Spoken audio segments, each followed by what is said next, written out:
Moderne le Feng Shui traditionnel? J'ai le grand plaisir de vous présenter Pierre Revenot, directeur de l'Institut de Feng Shui traditionnel, expert certifié et formateur en Feng Shui traditionnel, géobiologue et conseiller en habitat sain. Pierre Revenot est aussi le créateur du site fengshuitraditionnel.com.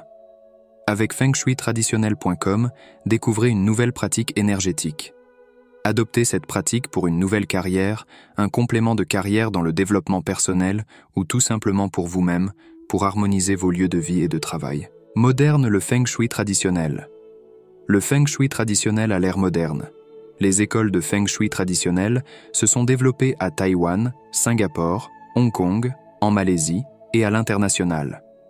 Voici à droite 4 des maîtres en Feng Shui traditionnel, encore en exercice ou récemment décédés. Ils ont créé des écoles avec des filiales internationales et écrit plusieurs livres connus dans le monde entier.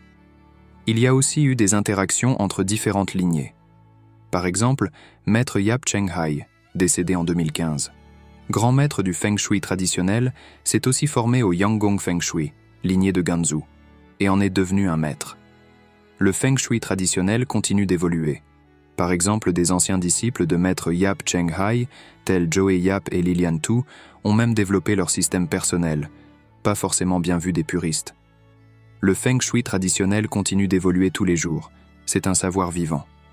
Chaque maître y apporte sa patte, résultat de ses observations et de sa pratique, ce qui fait que d'une école à l'autre, on trouve des différences. Voyons maintenant où se situe le Feng Shui traditionnel. Le taoïsme dit que tout ce qui nous arrive provient de la trinité cosmique, c'est-à-dire ce que le taoïste appelle les 3 chances. La chance du ciel, ce avec quoi nous arrivons, ce que les asiatiques appellent le karma, les conséquences de nos actions passées et présentes. La chance de l'homme, ce que nous faisons de notre vie, comment nous réagissons à ce que nous vivons en lien avec notre éducation et notre psychologie. La chance de la terre, notre usage, conscient ou inconscient, des énergies de notre environnement. Le Feng Shui traditionnel parle de l'énergie de notre environnement dans laquelle nous baignons en permanence. Le Qi des Chinois, le Qi de l'Égypte ancienne, le Prana indien, l'énergie vitale, le E de l'énergie de la physique relativiste et quantique, le E de la fameuse formule d'Albert Einstein, E = mc2. Le Feng Shui traditionnel, comme la géobiologie, relève de la chance de la Terre. Un environnement qui nous amène de mauvaises énergies va impacter négativement notre chance de la Terre, une mauvaise chance de la Terre va impacter négativement notre chance de l'homme.